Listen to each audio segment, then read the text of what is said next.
एकनाथ शिंदे यांच्या शिवसेनेचे नेते तथा माजी आमदार रवींद्र धंगेकर आणि केंद्रीय राज्यमंत्री मुरलीधर मोहोळ यांच्यामध्ये गेल्या काही दिवसांपासून आरोप प्रत्यारोप सुरू आहेत।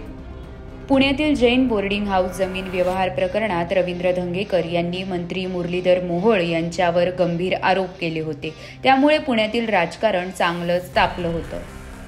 त्यानंतर आता रवींद्र धंगेकर यांनी पुन्हा एकदा मुरलीधर मोहोळ यांच्यावर खळबळजनक आरोप केला आहे। हिंदुत्ववादी कार्यकर्त्यांवर मोहोळांच्या गुंडांनी हल्ला केला आहे असा गंभीर आरोप करत रवींद्र धंगेकर यांनी एक पोस्ट शेअर केली आहे। रवींद्र धंगेकर यांनी पोस्टमध्ये नेमकं काय लिहिलंय हे या व्हिडिओच्या माध्यमातून जाणून घेऊयात। नमस्कार, आपण पाहत आहात लोकसत्ता लाईव्ह।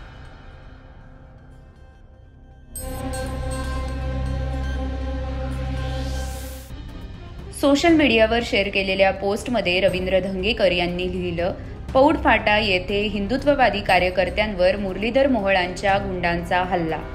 मुरलीधर मोहोळ यांनी अल्पसंख्याक मोर्चाच्या चिटणीसपदी नियुक्त केलेल्या रफिक शेख नावाच्या गुंडाने पिस्तूल दाखवत 30 ते 40 साथीदारांसह मेगा सिटी वस्तीमध्ये घुसून समीर चव्हाण, सनी चव्हाण यांसह वस्तीतील महिलांवर हल्ला केल्याची घटना घडली आहे।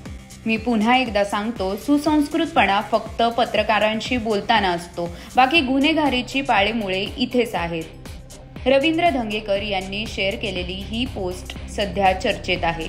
आता धंगेकर यांनी शेअर केलेल्या या पोस्टवर मुरलीधर मोहोळ काय प्रतिक्रिया देणार याकडे अनेकांचं लक्ष लागलं आहे। रवींद्र धंगेकर यांनी सोशल मीडियावर काही फोटो आणि एक व्हिडिओ देखील शेअर केला आहे।